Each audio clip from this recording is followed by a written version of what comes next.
ঠাকুর বলেছিলেন যে তুমি যা রাত দিন করো তাই তোমার মুখে বেরোচ্ছে।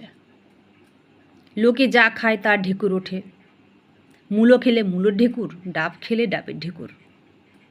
কামিনী কাঞ্চনের ভিতর রাত দিন রয়েছ,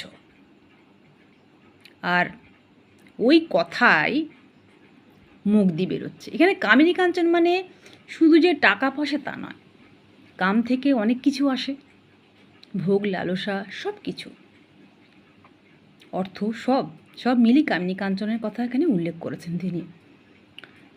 তাই বলছেন যে ওই কথায় মুখ দিয়ে বেরোচ্ছে আর কি কামিনী কাঞ্চন। কেবল বিষয় চিন্তা করলে পাটোয়ারির স্বভাব হয়, মানুষ কপট হয়। ঈশ্বর চিন্তা করলে সরল হয়। ঈশ্বর সাক্ষাৎ হলে ও কথা কেউ বলবে না। জয় তো শ্রীরামকৃষ্ণ।